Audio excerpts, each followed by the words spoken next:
everybody. It is so good to have you here with me. Imagine if you have your vision as the car with the right team. Imagine how quick that vision will come into the picture. Something that was taking 5 years takes 3 months. This morning is all about the leadership and influence.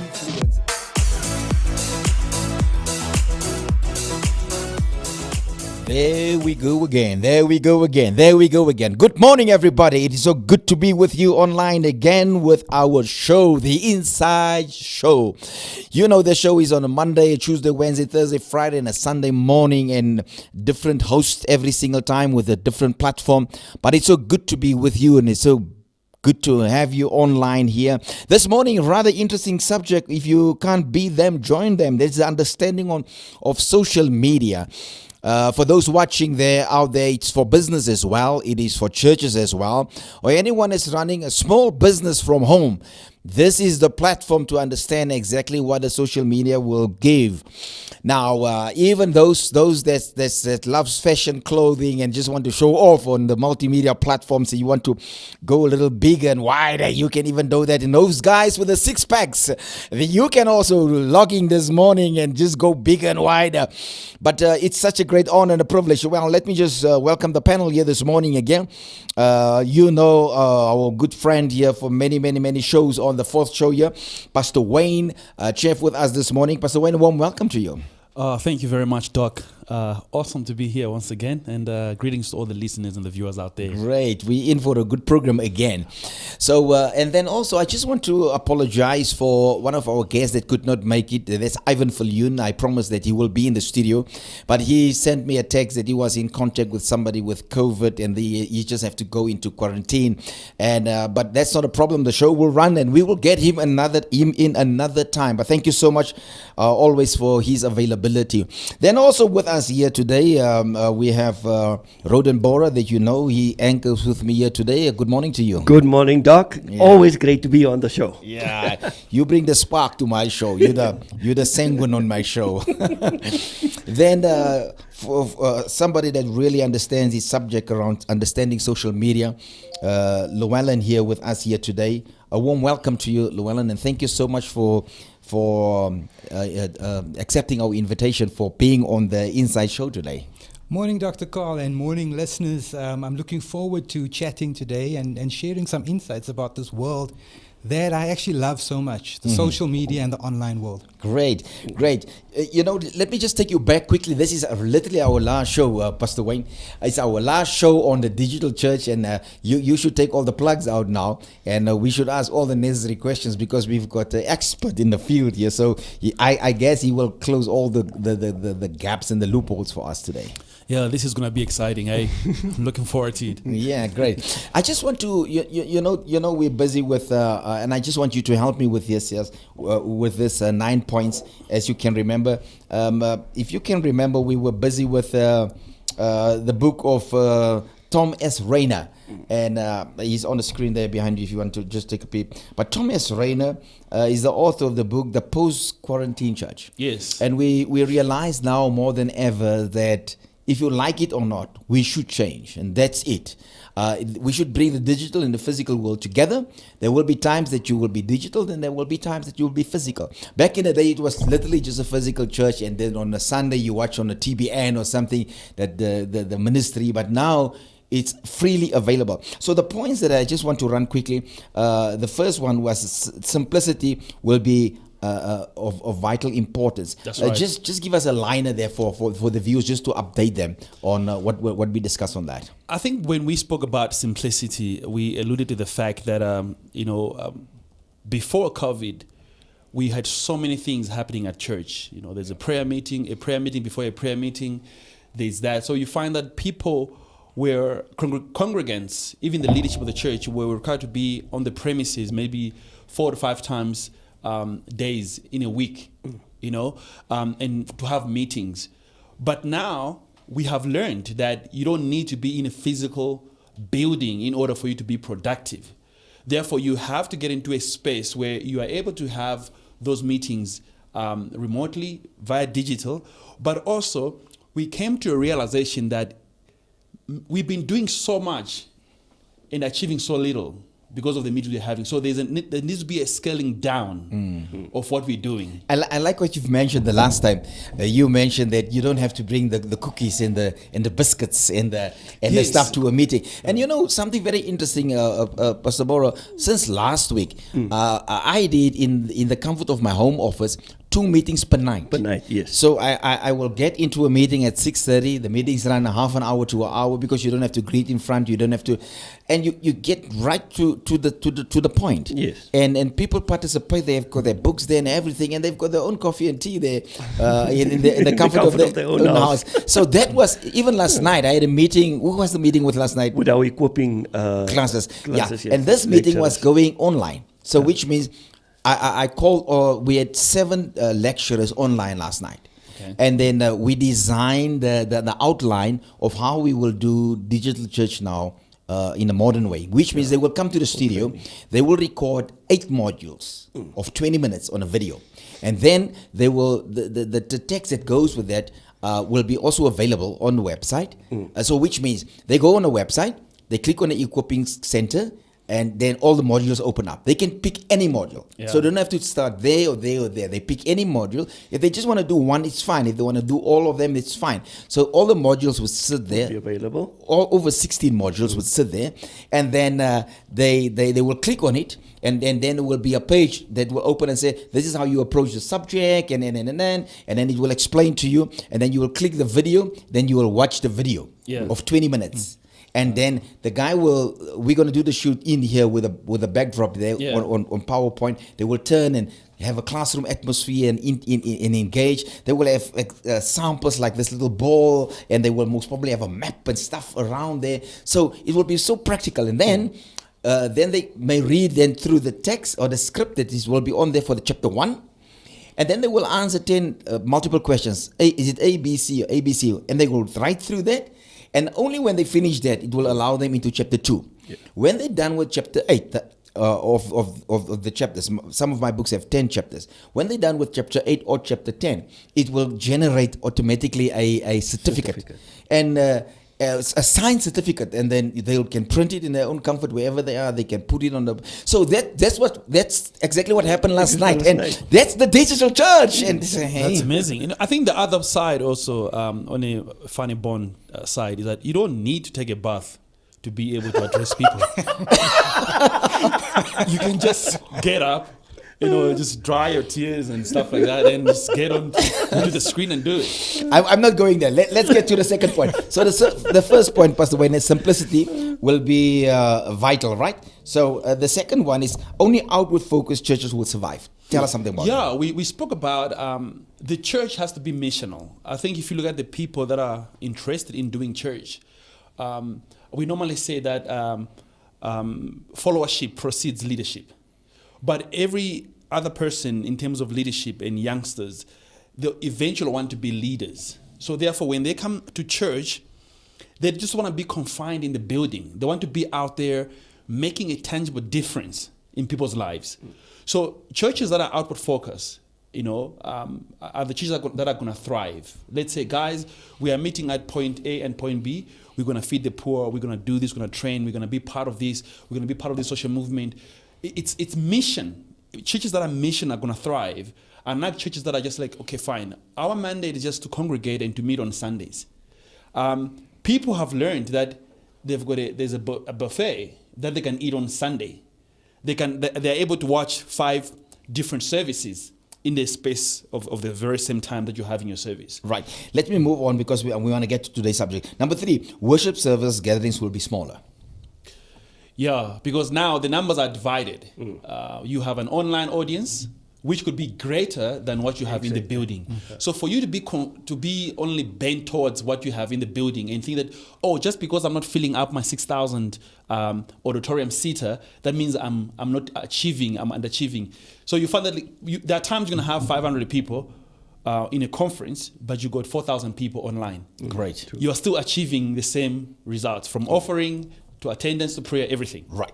The fourth point, we've got 9 and we're going to rush through it. Okay. Multi will multiply. So what I want to do, I want to connect the 4 and the 5, saying that, now, let me just get to worship service gathering was smaller. Yes. I just wanted to connect that with multi will multiply. This is multiple services. Yes. You'll be able to have probably one service in 7 different locations at the same time. Right. Based on the reason why we rush, for those watching by live stream, we just want to bring you up to date quickly. Yeah, it's a because recap. we've got 4. It's a recap. Yeah. We've got 4 literally sittings in this studio on the Phygital Church, and we discussed right from last week. We were busy with the if you may call it the TikTok generation, how to reach them as well. All right, let me get to number 5 quickly here. Staff and leadership realignment will focus more on the digital sufficiency or proficiency. Yeah, as the pastor who's got the vision and understand where we need to go, that means everything that you know and what you're learning about this digital world or the phygital world, that needs to be passed down to your leadership, to the volunteers, so that it's one team and one dream. And then also a change of job role. Yes, of that's course. important. Yeah. So we have to. What we did was we had to call all our staff together, and we're not done, and we don't get it right, because I must just admit, even with my staff, that is really in this loop for the last 7 years, they struggle with own mindsets. Yeah. That change is just not comfortable, and I just want to encourage somebody out there: don't just grow weary. It sometimes takes time just to get into a new mindset or maybe a new habit. Let me get to number 6 here. Stragglers, yes, will become subject of outreach and focus. Yeah, those that aren't willing to come to the building. If they do, it's like almost like they stumble into the building, but they're not committed to coming to the physical building. So therefore, we're going to have to go after them, because they also need the love. Yeah, and of course also there's a brand new type of congregant that will be out there. I must just admit, Rodenborough will just add on for the 2 times that we now open with the 50 people, and the 2 services and the 3rd service that's tonight. For that time, we picked up people who really picked us up on the multimedia platforms that's coming to church now. Yeah. Brand new people. It's like, who's this? Yeah. We've got photos. They meet them in the foyers, and they try to steer them to the iHub and give them information, and then we give them a first-time visit. And also, I must just say, you know what? I'm so excited. Last week, we started off having a computer on the floor, and the people that was responsible for the welcome center, that was traditionally in the welcome center, was sitting on the floor with a computer. And they were watching everybody that was coming online, and they start talking to them right there from the floor. That's amazing. Yes, That's amazing. So it's like, yes, man, it's slow, but we're getting there. We're getting there. I think to be great, you have to start. You have to start, yeah. Yeah. And I believe that you fail forward. That's it, important. yeah. Right. That is the stragglers, which is just another word for laggards. Yeah. People that will come on slowly, have space for them. Don't force it, and people that's slow to change, just work with them. At some point, we will bridge it. Number 7, the digital worship service will be newly proposed. What do you say on that? This has to be specifically geared to the online audience. You're not going to have 15 songs as you normally do in the physical church. So you're going to have probably 4 or 3 songs that are spirit-filled, but also that people can sing along to. You want to take people on a worship journey with them. So it's going to be specifically engineered for that, for a specific purpose, to connect the people. What I also learned, that the cameraman plays a vital role to invite the viewers out there. Because I find that there's a moment, because there's a connecting factor. Yes. There's a moment where one of the people on the front line are in the zone. They feel the song. They sing the song. And sometimes not even the worship leader is in the zone, but there's somebody on the set. The cameraman must go for that person to invite you at home into the experience. Yeah. True. This is what I forgot to, I think, say in the past 3 episodes, is that when we're moving into this space now, most of our services are going to be productions. It's a production. So a cameraman is not going to waste time with an auntie that's got a child and she's screaming at the back of the auditorium, and they're focusing on that, because that's not what the other audience wants to see. They want to have an experience of what is happening in the congregation plus what is on the stage. So the focus is there. So there's a production that needs to go on, not just willy-nilly. So everything else is going to be intentional. Right. Number 8, ministry training will change dramatically. So that's one, we're not going to say anything, because this morning is about that. Yeah, we're going to change drastically if it comes to that. And then the final one, the 9th one, was pastors will leave their leading position for second chair roles. Oh, Explain man. that one, because that one, it's such a lot of flag. I tell you, people, was hot. People feel like we don't care anymore about the senior man and so on. And here am I also on the other side. And I do understand it well. But can you just give it again there to us, please? When we spoke about leading ministers or senior pastors going to have to take the second role, we are not saying that there is no need for us to have the pastors leading as pastors. They are still the senior pastors, they are still the visionaries, they are still people giving the vision. But what we're saying that coming to the second role, it is to mean that we are now entered a new space where they may not be clued up in terms of technology and the online presence and stuff like that. They're going to have to allow people that live in that space, the digital natives, to spearhead the change, but also making sure they come along on the journey that's with important. them. Yeah, they come along on the journey with them. So we're not going to expect you to do the ridiculous stuff that we'll probably do online, because that's not your space. But we can help to aid your message, how to get your message, package it in such a way that it is viable and it's going to go to the people in the audience that we need. So it's just a matter of like saying, senior pastors, allow the gifts and the talents you have in the church to be used. Yeah, That's good. You know, Pastor Wayne, the truth is, before we jump into this wonderful subject for the morning, the truth is that the pastors are doing it already. Let me just explain from which platform. The worship leader or the music minister in the church already have the role. And there's already a secondary role in that. So you already allow that person to steer the worship for the morning, and you the secondary role. The guy at the sound desk, you don't go there and mix the sound. It's already a secondary role. It's just hard to get that adjustment towards physical to digital, and it seems like because we don't know. I must just mention this, and this is where we're going to take off. I must just mention there are so many people out there and so many pastors out there. They are so fearful, and then when they fear something, they reject it. And there's no need to reject it. All that they need to do is to find a sharp young man or young woman in their church, if it's a Z or a millennial. And this boy already exists, and this girl already exists, and this lady and this man already exists in their congregation. They just need to look down there and say, come here, help me to set this up, or rewind this and play it over and over for them and say, I want that, even if you don't know what it is, and take me along as we grow. Right, on that note, a warm welcome to you again, Llewellyn.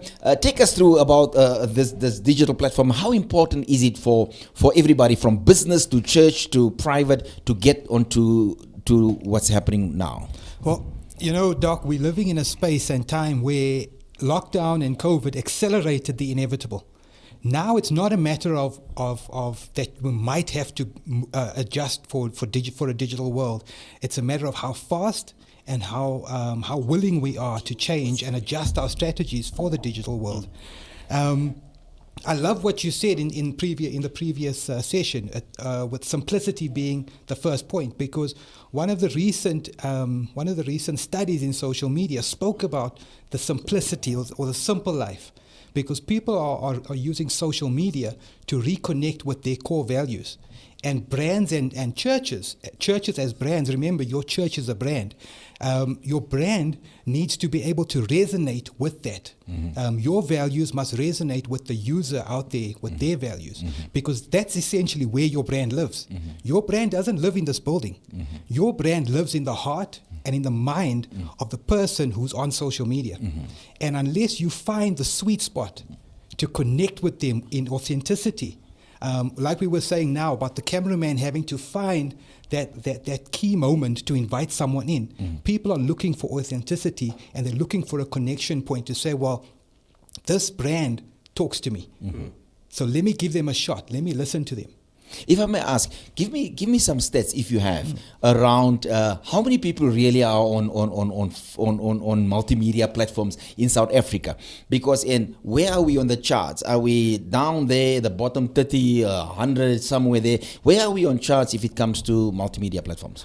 Wow, well, South Africans are serious consumers of the internet and online. You wouldn't think it, because people have this, South Africans have this negative perception that we don't have data, that data is so expensive and we can't go online. But the stats reveal the total opposite. What? The stats actually tell us that South Africans spend the fourth most amount of time online per day. South Africans. South Africans. It seems like we late here, Wayne. We late here, right? So fourth. I can imagine who first world countries like America and who else? Who's 1, 2, 3? Dubai maybe. Let me shock you. Yeah. We outrank the US in terms of the average person's time online. So the average South African, according to the latest stats, as at last month, and I'm not talking last year, but the average South African spends over 10 hours a day online. True. So between the four of us here, we have 10, 20, 40 hours. But for JC, we add 50 alone. JC is behind the camera there. Yeah. And everybody in the control room out there, we give them 100, eh? Is it? But that's true, eh? Yeah. Unbelievable. So who's number one in the world? Number one is actually the Philippines. So it runs like this, and you're going to see the developing world actually outshining the developed world in terms of time online and time in social media. So if you look at the internet in general, it's the Philippines, Brazil, Colombia, then South Africa. I'm a bit shocked, yeah. I feel. Are you sure about that? 100%. Eh? Pastor Wayne, any comment on that? I am not entirely shocked, simply because if you look at these countries mentioned, these are not like well-established countries. They are like developing countries. Yeah. Therefore, they are trying to catch up. Yes. The other countries, they're already established, so they've got a system that is already in place and it's working.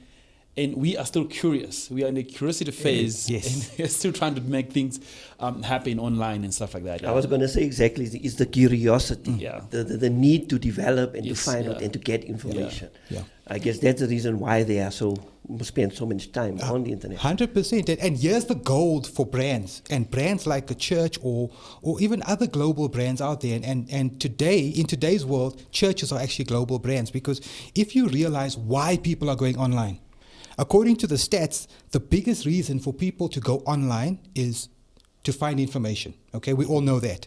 But if we look at the second most important reason for people going online today, it's to stay in touch with friends and family. Is your brand appealing as a friend or as family? Yeah. Once again, I go back to your brand doesn't live in your building. Your brand doesn't live in the logo that you've created. I have a choice to say whether your brand lives or dies. And that's in my heart and in my mind. That's it. Well, I see Rodon Bora, who's a strategist. I just wanted to say, make notes here. Make notes here. We need to learn here this morning. Yeah. Continue. We will interrupt you wherever is needed. And Pastor Wayne, feel free just to ask questions. So I came across a really interesting stat that came out in last month's in one of last month's reports, and it was talking about the simple life and what social media affords us as people. Because they say that money doesn't change the person; it emphasizes or it only reveals it reveals who you really are. Yeah. Social media doesn't change the person, but it reveals who you really are. And what we're seeing in the corporate world is that people that are our users and our consumers are they use social media as a way to reevaluate their lives, to come back to what is simple. Because the whole world is in a place of social distancing, but social connection. So we're socially distant, but we're socially connected. I take my friend, Pastor Wayne Chaffier, for example. I saw him preaching once. And I knew in the real world, back at that, a few years ago, there was no way for me to actually go up to the man and say, hey, this is me, let's be friends. So what did I do? I found him on social media. I thought, okay, let me send him a friend request and let's see if we can be friends in the digital world. And that's how connections are growing now. Because all of a sudden, the untouchable becomes part of my life. And that's how people want to connect with brands and with Once again, with churches, with corporations, you find it a lot in social media. People have stopped going to Hello Peter to complain. People have stopped phoning complaint centers to complain. What do they do when something is wrong? They go to social media. The cancel culture, yeah. Why? Because on social media, brands don't have a choice. They have to be responsive. So by not responding, you're also responsive. Yeah. Yeah, I like where you're going to with this, but let's say on the other side, there's a pastor watching. Yes. He really doesn't know. Can you kind of give him an idea? Go in and get out, and then I will allow you to go on again. Where do you think he should start to get into this digital platform? All right. So the first place I would say is, firstly, develop your why. Understand why you want to be on social media. Yeah. Don't just go on social media for the sake of being there. And I look at that from the Crystal Church rollout into various other platforms. Yeah. We didn't start on TikTok last year. We first had to develop our why and our team that's going to spearhead that. Yeah. So the first media that you need to go on as a pastor in a local church, and I'm going to tell this, and I say this unashamedly, Facebook is not paying me for this, but you need a Facebook page. That is the biggest network globally and the biggest network in South Africa, and it's the one that's had the biggest growth because of lockdown. Yeah. Because people are searching for connection, they're searching for authenticity, and they're searching for inspiration. Yeah, just on that one point. All right, I want you just to take it step by step, but on the Facebook platform, Yes. the youngsters, the millennials reckon that's the platform for old people. They're not there. Is that a myth or is it true? That's a myth, and I'll tell you why. I thought that too as a marketer, until I started chatting to people in the industry. So yes, your millennials were on Instagram, but as they grow up, they're now starting to move over to their dads or their moms, to their parents' platform, which is Facebook. Facebook has this unmistakable pull that is drawing people in because of the power of the network. So before, the people used to think, well, I don't want to be on the same platform as my parents. Now, because of the simple life that we're going after, because of the authenticity, people are actually gravitating towards it. So it's not so much your millennials that are staying away from it, but it's your Gen Zs now that are moving more away from Facebook, and they're moving more towards your TikTok because of the short form, and also because of the other things on there that's attracting them. I think he's right that if you're a pastor and you're looking to get into a place where you're connecting with people, you start with the Facebook, because Facebook, out of all the medias that we know, the social media platforms we know, has got longevity. Yes. TikTok, Insta, as well as Twitter, these are like instant stuff. You could be trending now, then 3 hours later, there's 5 other people that are trending, and you're no longer the big news. Yeah. So if you're a pastor and you're trying to leave a lasting impression, you rather start with Facebook and establish yourself there, then you can branch out to other social media platforms. Yeah, I must just admit, through my lenses, for where I sit, we on YouTube platform, it's a slower process. Yes. And I understand kind of, because my media team tried to explain that to me. Facebook is a faster, and the volumes really sit on Facebook. But the pastor will start on Facebook, right? Yes. What do you suggest he should do when he's on Facebook? All right. So ideally, what you want to do is you want to grab people. Facebook Lives are the most amazing platform right now to get attention. Stay away from the boring image and a long text, because that's going to actually turn people away. You need animation. You need to grab people. If you're not doing a live, post a 90 to 180 second video clip that has that key point, that moment of authenticity, that moment that's going to just catch someone, and link that back to your YouTube, yeah. where you're going to get people to watch the longer format. Because Facebook is all about the short interaction. You know, from a branding point of view, from a business point of view, we count an ad as 1.5 seconds. If I can catch you for 1.5 seconds, I've got you.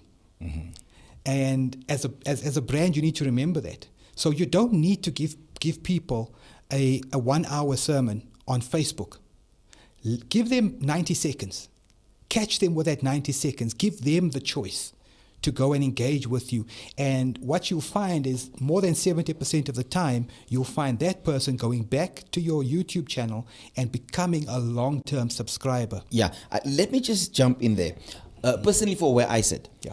I don't think when I want to watch somebody's sermon, I don't want to first watch the worship, Yeah. then the tithe talk, then some elder that's making announcements, and then the sermon. So I was telling my staff the other day, you should get me smaller sermons so that people can just click on there. But you know what? I'm X, but my millennials, it seems like they don't see what I'm saying. How important is that? That is vital. You actually hit the nail on the head. You need to focus. You're going to get, some people are going to come to your channel because of the music. Some people are going to come to your channel because of one word that you said.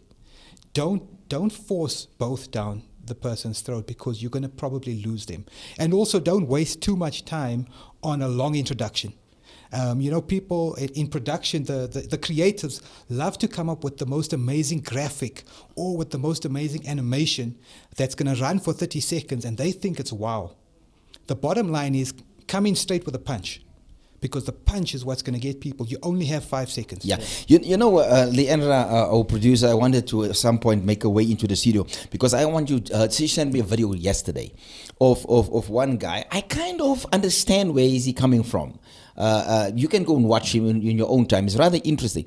So he's attacking this guy that had this lake or this dam on the stage with a little boat. And that was really trending. Pastor Wayne mentioned that the other day. And he was attacking that. And then he attacked another pastor who brought a car on stage. But he didn't say a car, he said cars, on stage. What I don't think he understands is that he missed the creativity within ministry. He doesn't understand that. Like, for instance, my last 2 sermons, I think the last time on my sermon, I preached on strapping your mind. Mm-hmm. And I had a guy at a big pants, a guy with a big pants, like without a belt. And I asked him to run across the stage. Before he could hit the center of the podium, the guy could not run anymore because the pants was really, he was struggling. Let me put it that way. Then I said, okay, let's try something else. I placed like a hurdle there. I said, okay, with this big pants, jump over the hurdle. The guy couldn't jump over the hurdle. And then I had a belt in my hand. I said, now watch this. So we strapped him. So back in the day, we say you gird your loins. So I girded him up there, and I had a gown on. I started preaching with a gown and with this belt around. So from that perspective, he could then do all the other things. Now that guy attacks that. He feels like the preachers are doing way too much to let them understand. Leandra, will you be able to tell me who was this preacher and what was the whole fuss around what he was doing? Are you okay there, Pastor? Yeah, just go ahead. Don't worry. Just go ahead. I've got this on. So basically, it was. Can I mention names? Okay, yeah, because it's available. Yeah, It's out this is what it is. It's out there. It's out not there. in a boardroom. Mention names so that we can go Google it and so on. So the one thing that I noticed towards the end of the program, he tried to make it up, but it was way too late. It was way too late. It's like, brother, you running on other people, and because what he's doing is hitting his numbers. Don't forget that. Yes. He's really not interested. He wants YouTube Views. numbers. He wants and views. He wants views, and he wants the money. The money. And so he's using us. Yeah. So we must also say something. And that's why we say something. Definitely. So who's this guy? So his name is Alan Parr, and he's basically like this religious commentator. Okay, I think that's now it's a thing, because I've been seeing a number of them. Yeah. They criticize mega churches, they criticize charismatic churches, and in his one video he says the reason why I left my charismatic church, and like he was basically saying you should watch out for your churches, look out for these signs. But in this specific video he made reference to Pastor Mike Todd, who had that sermon where there was actual rain on the stage. How did he do that? So he has a whole production team that came. They basically built the set for him, because obviously, the stage needs to retain water and stuff like that. But he did it in such a creative way, and he was making reference to the being in the boat, and when the storm comes, it doesn't mean that when you're saved, you're not going to be in the storm. You know what I'm saying? So he was basically just saying, he calls these churches the sensitive seeker churches. And he was saying that these pastors focus too much on entertainment and not the word. So that's basically his criticism. Can you remember on the that. other guy that he used? I can't remember the name of that pastor, but that pastor came onto stage with a Rolls Royce. Yeah. But what we will do is we will put reference, because we did mention it in this. We will put reference to put his it on clip. so that people We'll can put just it, see. so that you can go see the comment. And I would be glad if you can put us on here so that we can Yes, get yes, numbers. please. We need numbers. So, Alan Paul, if you are watching this, please can you use your platform? Please to- use our platform. Yeah. And what he's not saying towards the end, only later he say it was a rented car. So he gives you the impression that the guy is showing off. Yes, and it's so strategic, Yeah. actually. Doc, can I maybe come in there? Right, there's a scripture in the book of Psalms, and I'm just going to put it into perspective. Right, it says the following: Psalm 78, verse 2 to 4. It says, "I will open my mouth in a parable; I will utter hidden sayings of old, which we have heard and known, and our fathers have told us. We will not hide them from their children, telling to the generations to come the praises of the Lord, and his strength and his wonderful works that he has done." Now, the bottom line, we even mentioned one of the points, in the physical church. It costs us to be creative, right? Because there's three things in terms of social media, and maybe Llewellyn can maybe just echo this if I'm right in interpreting it correctly. Three things that are important is relevancy, the content, and obviously the frequency on whichever platform you are going to utilize.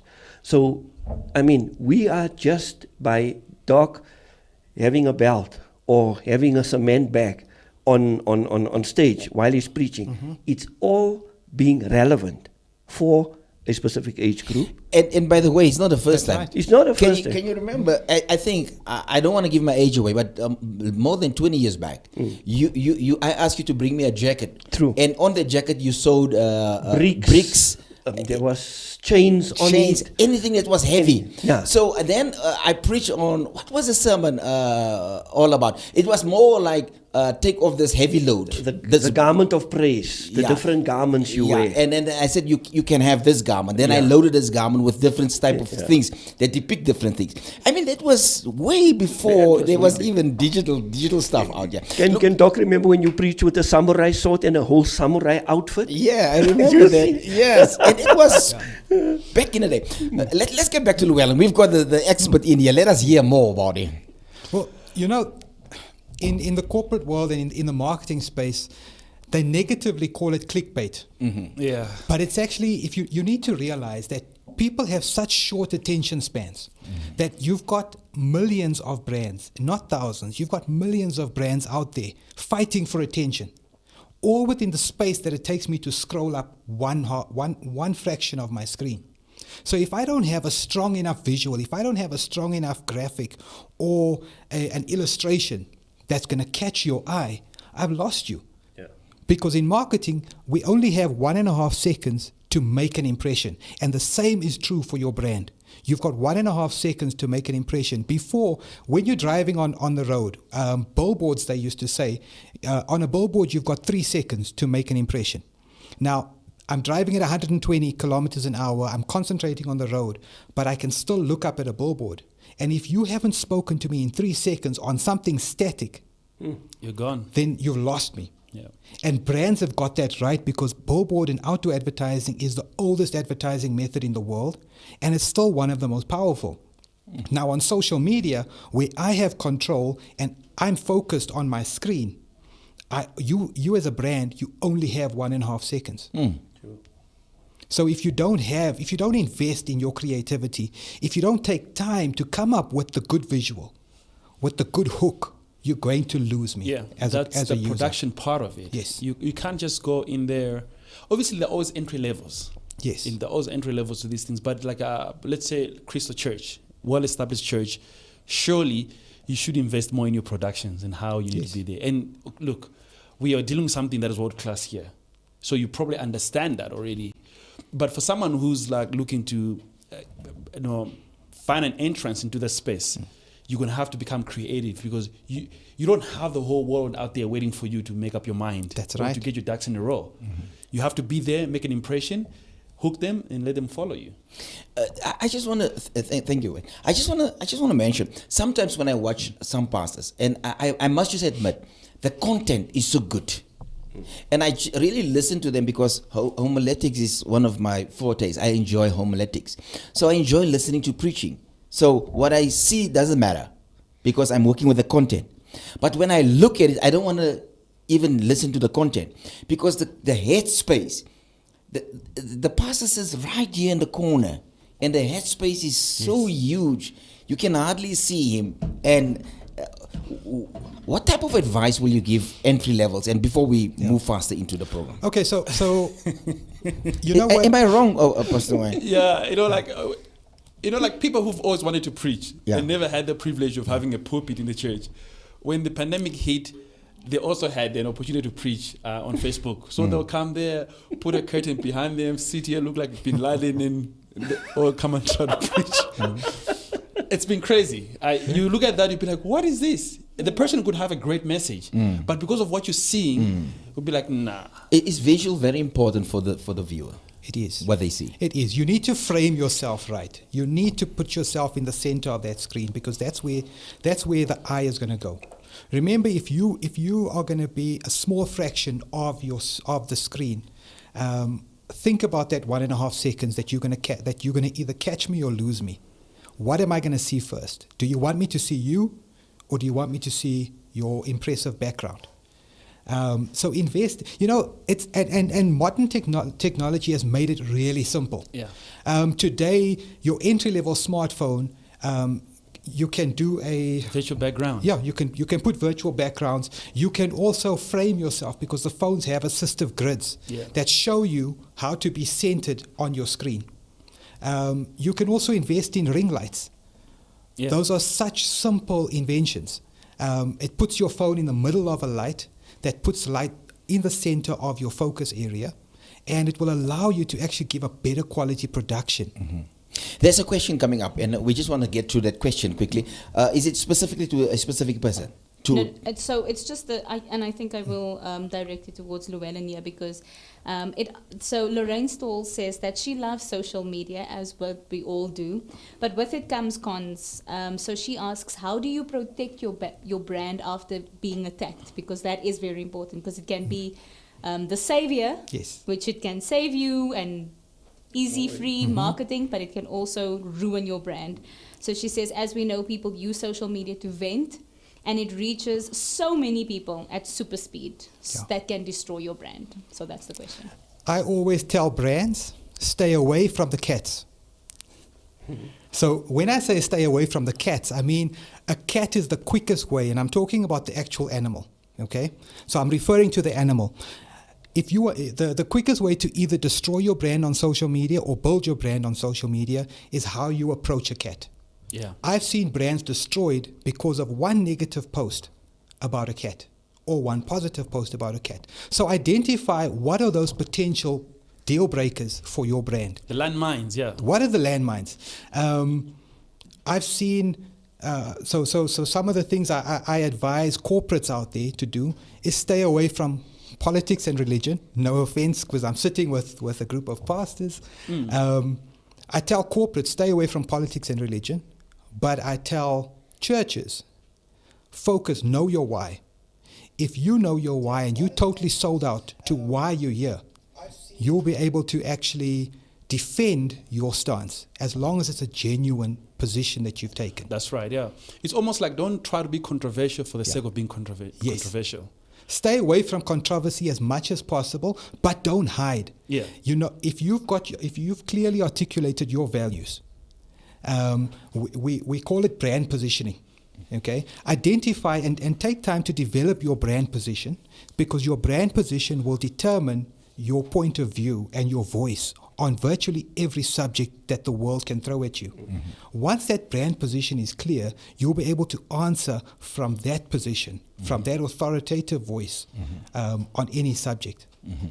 Well, For everybody out there, thank you so much. You are more than welcome just to post some questions there. I see a lot of people online. I see Candy Sam is online, Sonia Foster, Frank Boysen is online. He's say interesting, and so many other people on Lorraine Stalls just asked that question. You are more than welcome. I also say Regan Morgan on the line. Thanks for this, guys. Very helpful and insightful. He's a pastor of Jubilee down the road here from us, and give us quickly a journey, like for where. Most probably we're in the advanced stage, right? Yes. But for the guy that starts out, you mentioned the ring light. You mentioned that make sure that you don't have curtains, what Pastor Wayne called Ben Laden curtains behind you. Make sure your headspace is right. Make sure you're in a good position. I sometimes see pastors, and I don't want to speak down on anyone. The positioning is also wrong. Some pastors have the camera so low that you see their legs, and I don't want to go further than that. Yes. Then their tummy hangs over, and then when you watch the program, the content is so good, but it's like, why are you doing that? And they sit in a chair, and you see their tummy there, and find a good position because, look, I also have a tummy, and it's because of COVID. But I sit up, I sit straight, I bend a little forward, and it's important because it's how people receive you on the other side. Yes. So, right. That's the first stage. Yeah. What else do you suggest? If you say brand, how must the pastor connect what he's doing with his brand? How do you bring the two together? All right. So in terms of technology, bringing the two together, or in terms of your voice? No, not yeah, maybe. Yeah. Because what I'm actually saying, okay, Pastor you White, spoke about the visuals. Now there's an issue of audibility. Yes. Invest in in entry-level microphone. If not, use your headphones. Yes. Because if you use just your phone mic, it picks up all the voices in the room. Yeah. Sorry, that was my phone. And that was my phone. It picked up. It was almost so plain. The timing was good. Somebody phoned me right now on the set. So and it was the timing was just your headphones. Use your headphones because then your headphones have got this ability to just pick up something within 30 centimeters around you, and that is amplified. Because sometimes it's like so. It puts you off if someone is trying to communicate something online or preach, and these clicking sounds and the voice projection, you're shouting, you're screaming, then you cannot even hear, and the person's on fire, and people are like, he's going through the most, this person, and you just like log off, you know. So you have to, go to the entry levels, find out what are the basics. Find out the basics of the setup. What's the entry level package for me to do this thing? Yeah. I think if you've got a budget of probably 400 Rand, you should be able to have the ring light. Yeah, yes, for sure. Yes. Yeah, you should be able to have... And a mic. Do you know I was on Take A Lot? I'm not getting money for that. But I was on Take A Lot the other day, and I was Googling mics. There's entry-level mics from 400 Rand. Yes. And a wonderful mic. I was just wondering if Xavier most probably can just get my little tripod with it's on my table with the, what do you call the thing that you go, the gimbal. Gimbal. Yeah, that. I just want to bring it in the studio because this is what the show is all about. We just want to help people on there. Yeah, it's inside. Let's show off as well so that people can see what we have here. But we have to show people substance. But if I will get you after this, don't you worry. There's also you don't need a huge budget. Yeah. Especially if you're just starting out as a pastor and you want to get your church out there into the digital space. There's a lot of free software that's available. That will allow you to actually stream to multiple platforms at the same time. I can think over the top of my head of a platform like it's called OBS, and it's a streaming platform that allows you also to improve the quality of your sound because you can also adjust your mic levels as well as your lighting on that software, and that's also there is a free version that's available. You can also use software like Restream. Restream also has a free version that allows you to stream to multiple platforms. So if you want to go live as a pastor you want to do a Facebook Live and you want to go live on YouTube, that's also one of the faster ways to grow your YouTube channel. You can use free software like Restream. Obviously, if you use the paid versions, you can actually do more. But one thing that's important is don't just go live. Announce it. But then once you announce it, treat it like an appointment in your diary. Yeah. honor that time. Consistency. Yes. If you've told people on your social media you're going live at 9 o'clock, don't go live at 9:05. We'll be gone. Yes. Yes, I know it's a serious compatible market. Oh, yes. And even with church, if you want to live stream, and it's hard. I think one of the hardest things is to live stream church from a phone. That is really difficult. So what we did, we invited other people during the Zoom time. We invited others on with the LED screen at the back with people online. It was hard for them to watch it, but it was worth it, isn't it? Yes. I just want Xavier, just come in here, just host for a while and just explain quickly what that is there, and then allow the viewers in there and then show them what this is. And then I know you've got a question also for Wayne. Can you remember the question of how to bring the different platforms together? Pose that question also to, like, it's so messy with all these platforms. Yeah. How do you oversee those platforms? But don't raise that question now. I just want Xavier just to get into that first. All right. Okay, cool. Hello, everybody. So this is a gimbal. And you guys are speaking now about just getting the clarity of the shot. And when you're busy scrolling through and you see something that looks appealing, you stop there and you actually watch what it's about. Outside of the storyline, obviously, a lot of times, like you say, people are going there for information. They want to go in. They're clicking on that because they want to know what you're talking about or what, information can I get. So there's two elements. It's either you're entertaining or you're giving information or value, And so there's this one guy, he calls this thing valuetainment. It's entertainment and value. So for that, you got the gimbal, so that when you put your phone in here, and again, it's cheap stuff. It's not that expensive. Like these gimbals are like 1,500, 2,000 bucks. It's not like equipment, like normally video equipment is like 30, 40, 50,000 rand, 100,000 rand. And if you just want to get entry-level basic stuff just to get your things looking a little bit better, you can invest in $1,000, $1,500, and you can get gimbals like this. So what it does, it obviously keeps your shot nice and steady, especially when you're moving around.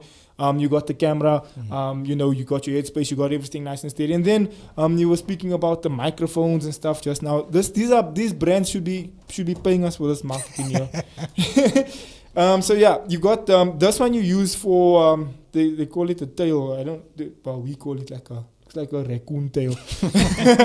And so this you use for outside. So when you got wind and you got like all sorts of craziness going on, you use this one for that. And then for this one you got inside. So these are like mics that are pointed to you. So if you're interviewing someone, you're speaking to someone, with someone, you got that element going there, as opposed to like what Wayne was mentioning earlier.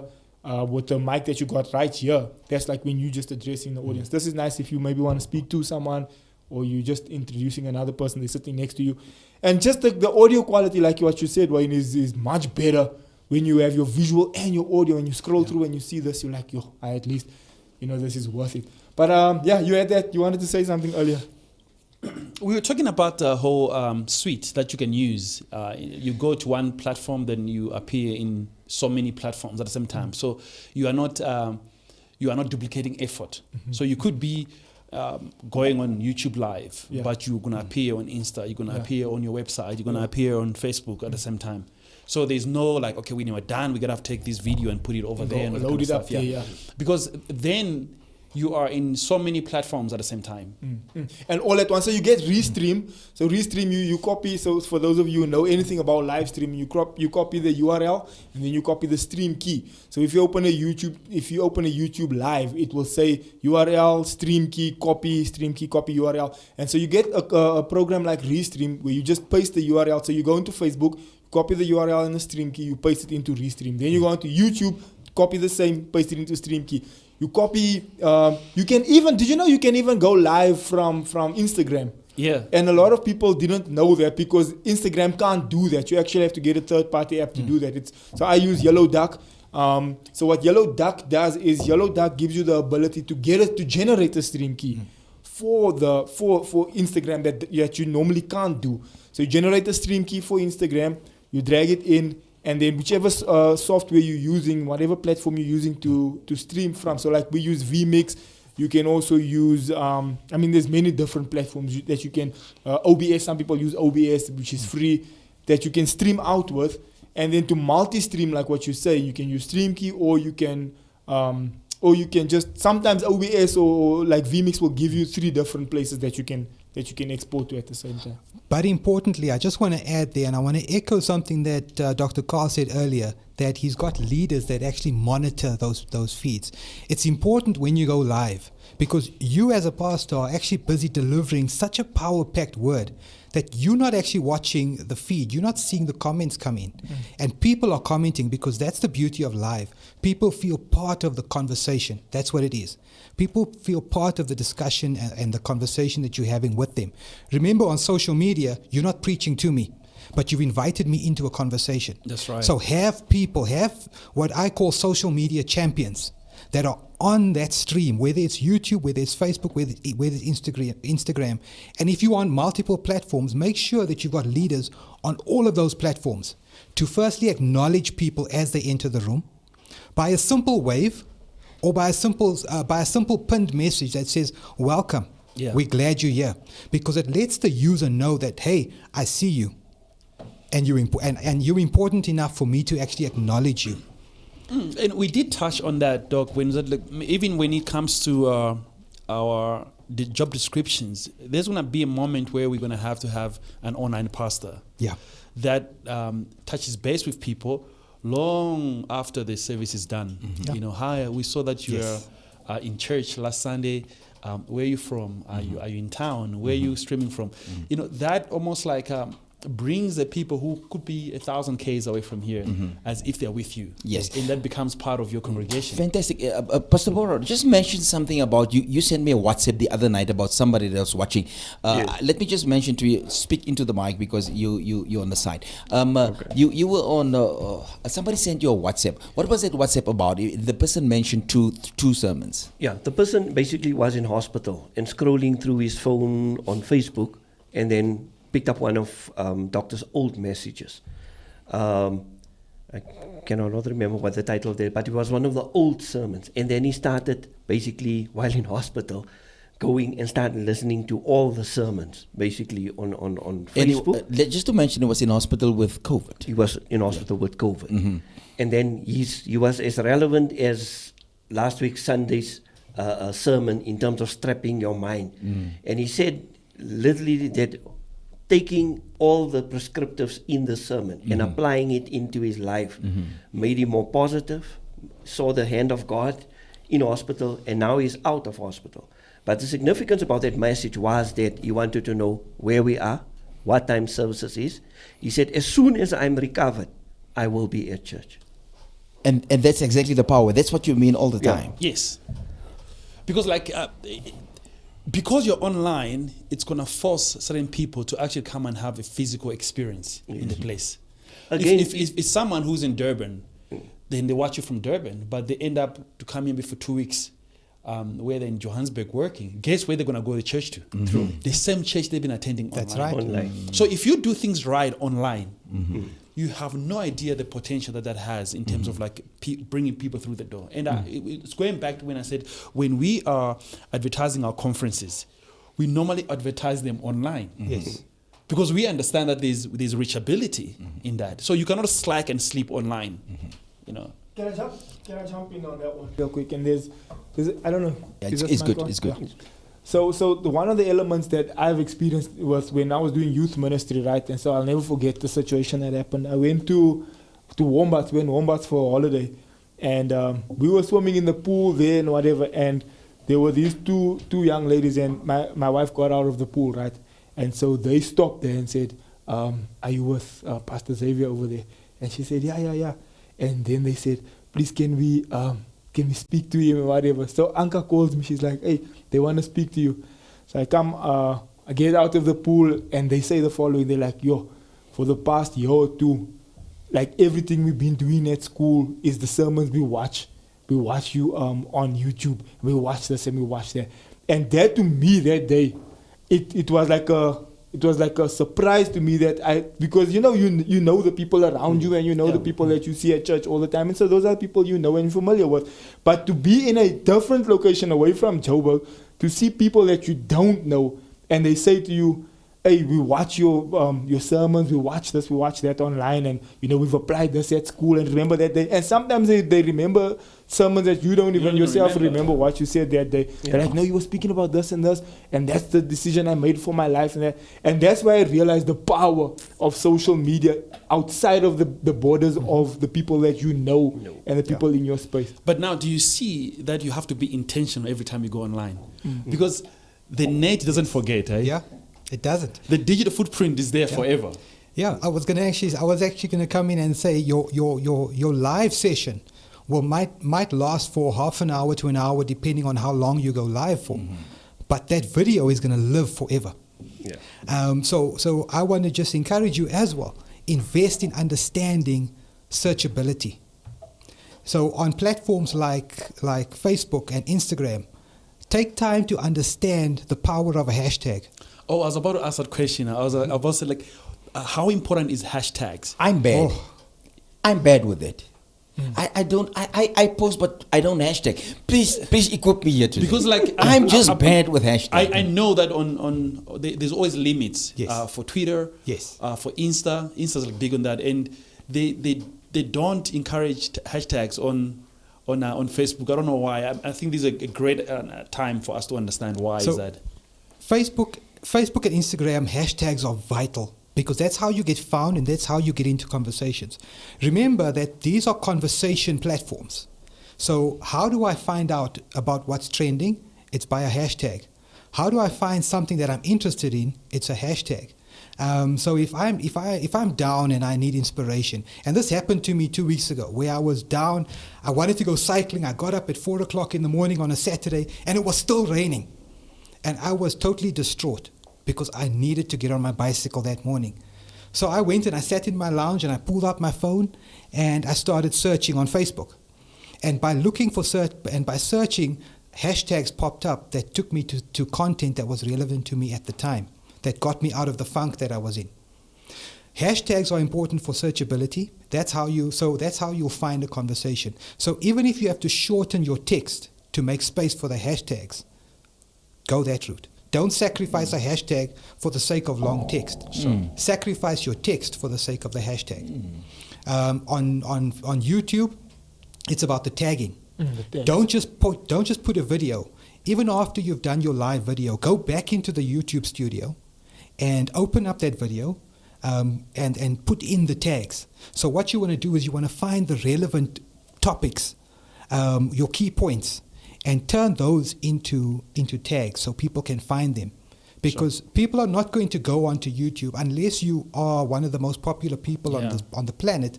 They're generally in South Africa not going to go looking for Dr. Carl Hendricks. And they're not going to go looking for Pastor Wayne Chaff. But they're going to look for a conversation item. They're going to look for love, faith, hashtag mental health. Hashtag mental health. Yeah. And how those search terms actually work is the search term links back to your hashtag. So it's not exactly the same thing, but the algorithms will link it. So if I'm feeling down and I need to get out, I need to go and do something. I wanted to, like my personal example, I wanted to go cycling. And I was so upset about the rain. And I know we need rain, but I know I want to get on my bicycle. So I went in and I searched. I said, well, I'm feeling a bit down. So all of a sudden, live videos popped up of people on the other side of the planet talking about mental health.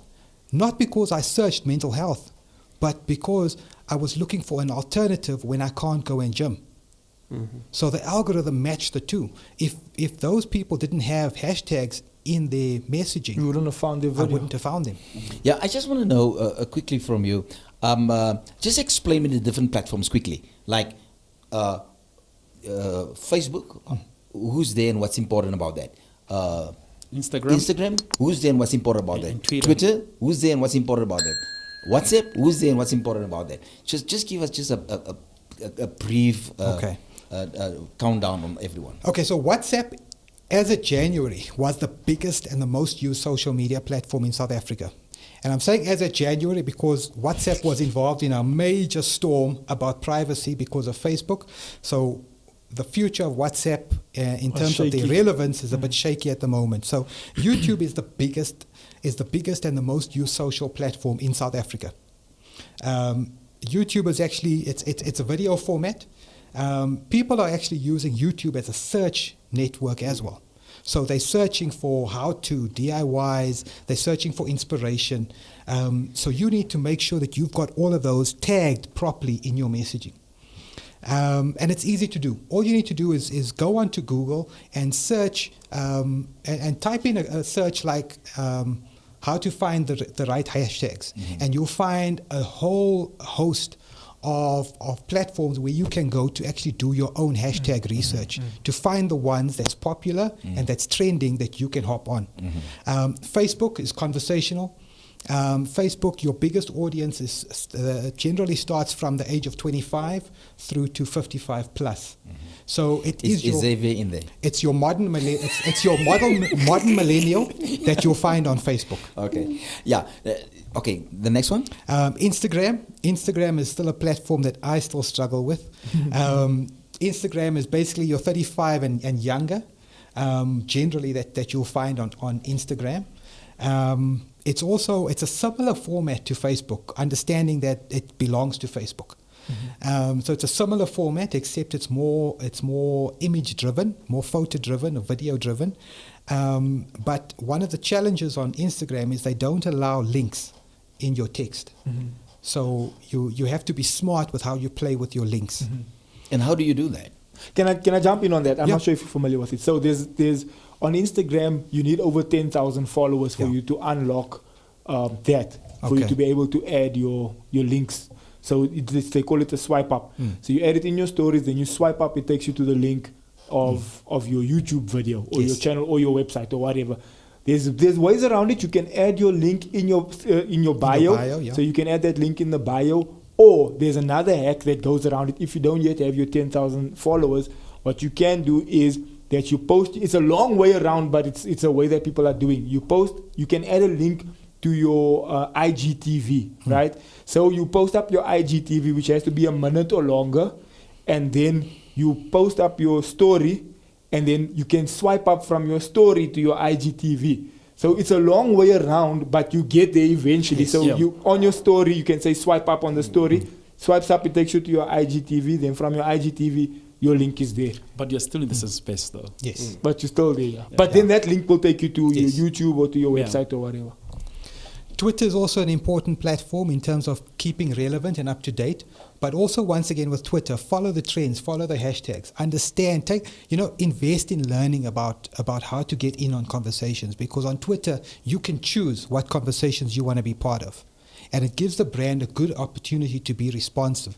I'll never forget a few years ago, I was having a bad day with my bank, and I went onto Twitter and I ranted about how bad my bank was in terms of their customer service. My bank didn't respond, but my current bank did. Come on, they were looking for the loophole. So because my current bank responded on my hashtag, they took advantage of yourself. I moved banks. Because the person who I was ranting about and who I was actually in a long-term relationship with didn't care enough about my conversation to actually join. Sort it out. They were avoiding the cat. Yes, they were avoiding the cat. And someone else heard it, someone else saw it. So the hashtags are important because I'm coming back to hashtags. It's one of the holy grails in social media. You have to invest in understanding a hashtag, because if people are talking about you, they're going to hashtag Crystal Church or Crystal Church SA. If you're not watching that hashtag, you won't be able to engage. You won't know that people are talking about you, but someone else is. And you won't answer, but someone else will. So unless you are truly invested in actually making sure that you're watching your reputation. My industry has blown up because of the power of online reputation management. We've got agencies that make millions. What do they really do? They're watching hashtags. Because the minute someone says anything about brand X, they jump on. They've got teams that are actually just trained to get in on conversations, to steer conversations in the direction that the brand wants it to go, based on the brand position. And this is where a lot of smaller organizations and a lot of NGOs and a lot of churches are actually missing it, because they stop at the point of, I'm going to put out my conversation. And they don't realize that it's a two-way conversation. You need to train us on that a little more. I've got a very tough question that I need to ask you. On social media, is the big brother listening? I'll tell you why. If I speak about Nike shoes, it pops up on Facebook. It pops up on Instagram. We've had that conversation. Big brother is always listening, which is why, as a marketer, I don't know, I couldn't grasp this whole WhatsApp fury that was happening last month. It didn't make sense. It doesn't make sense because the two big brothers in the world, okay, is Google and Facebook. Yeah. Google knows more about us than we realize. So does Facebook. They monitor what we do offline as well as online on their platforms. Because even your apps, there's certain apps on your phone that you don't even realize that it's actually actively listening. Now, a lot of phones, like mine, for example, has a little flashing light that tells me that there's actually an app listening to what I'm saying at all times. So if I mention the word Google, my Google will actually answer. If I'm on an Apple or an iOS phone, if I say Siri's going to answer. Why? Because Big Brother is always listening. So they listen to your conversation. They look at your profile. So the minute I search for Nike for the sake of a brand, okay, Nike will hear that because Nike has social media teams that all they do is they're watching for those hashtags and they're watching for the search profile.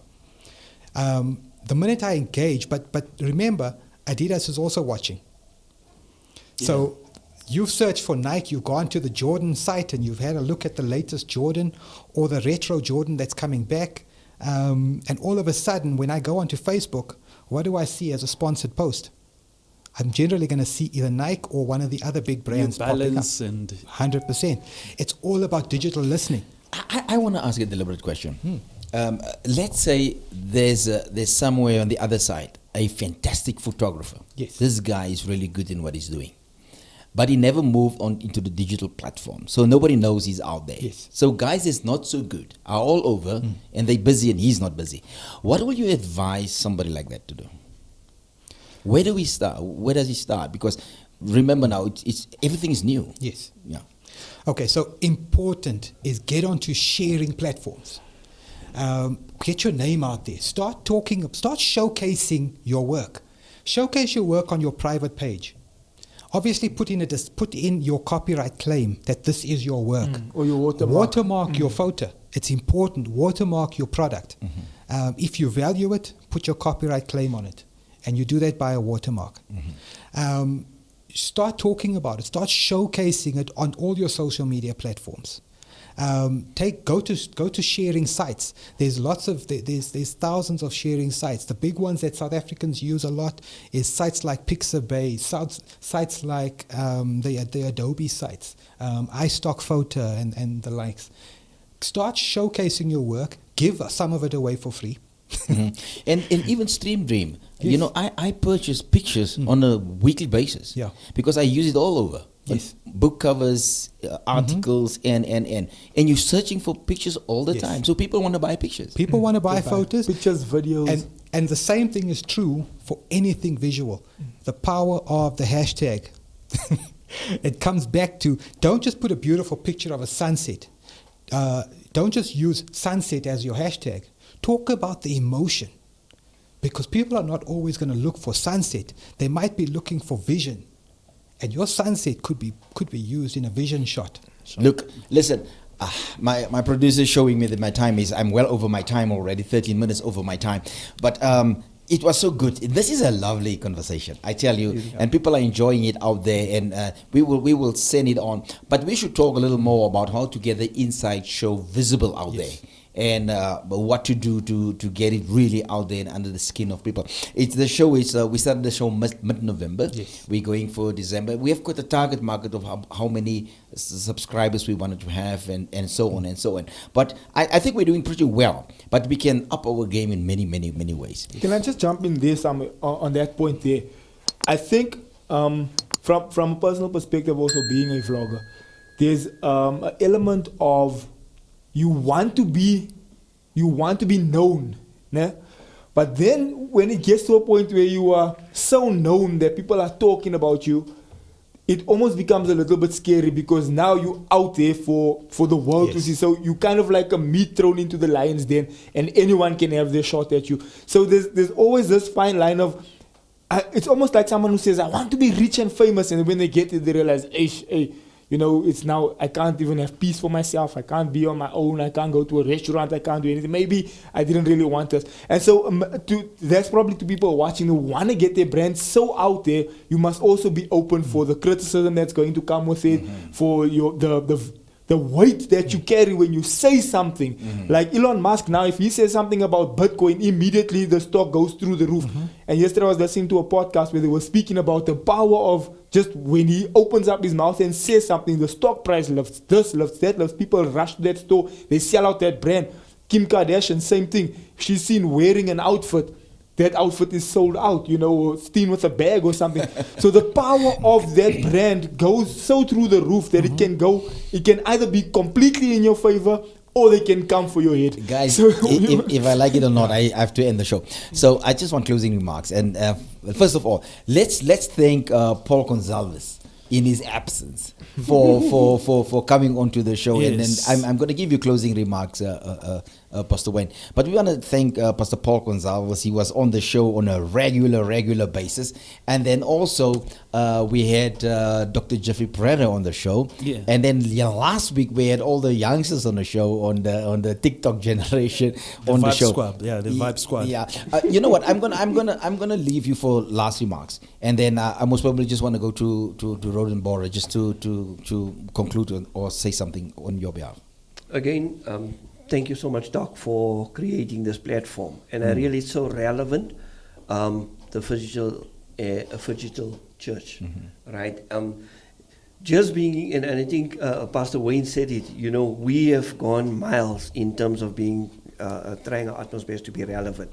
But this show just pointed out some relevant points for us to jack up on and really make ourselves more, our presence more relevant on the digital platforms. So thank you so much. Thank you. Right, let me thank our guest, our special guest here, Llewellyn. And you know what? Just tell us a little what you do. So if somebody out there wants to hire you or use you, just give us a little background in that closing remarks. Okay, awesome. Well, I'm a chartered marketer and I specialize in digital and online spaces. I'm a Google certified and social media certified marketer, aside from everything else that I do. So I do a lot of consulting and strategy development for brands that need to get themselves into the social space. And in terms of a closing remark, what I want to say is don't be afraid to get out of your comfort zone. It's uncomfortable, yes. Very uncomfortable. But that's where the magic happens. Yes. It's not going to happen when I'm comfortable. Magic's going to happen when I extend myself beyond who I traditionally am. Dr. Carl's one of my mentors who's actually pushed me out of my comfort zone on a number of occasions where I never wanted to be this side of a camera. But because I needed to get out of that, I needed to get out from that shyness and from that intimidation factor. I also had to get there, and I've realized I've seen the magic happen in my own space. So my encouragement is get out of your comfort zone, avoid the cats, but be receptive. Always listen. Follow those hashtags, because remember, social media is not about me preaching to you all the time. It's not about a one-way monologue. Social media is about a conversation. And if you're not listening to me, guess what? I'm going to stop listening to you. Thank you so much again. Wayne, closing remarks. I gotta say thank you very much, Doug, for having me for a month. Yes, literally a month. A month, yeah. It has been a learning curve for me personally. And I think within the space of that month, there's a lot of things that have changed in my life and in what I do in ministry as well. I think with whatever that we've spoken about for the past 4 episodes, I think what I've picked up is that if you're a writer, write in such a way that people want to read what you've written. And if you're a speaker, speak in such a way that people want to listen to you. Now, when it comes to social media and the online presence, there's always an entry level that all of us can. But once you have entered to that level, you always have to improve because there's upgrades all the time. There is change that is happening at alarming pace.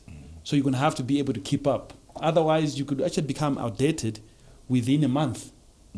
That people cannot relate to you anymore because you haven't kept up with the time. So to do that. But I think just to say congratulations and a big thank you to the Inside Show at Crystal Ministries for groundbreaking. There are few churches that have got a podcast studios, very few in the country, let alone overseas. So you are on the right track, and please continue educating us and empowering us and involving us. Great. Yeah, you have just shown in the past month that your heart is to help other pastors out there and to help people other churches out there. So thank you very much for that selfless spirit that you have. So Thank you so much. Yeah.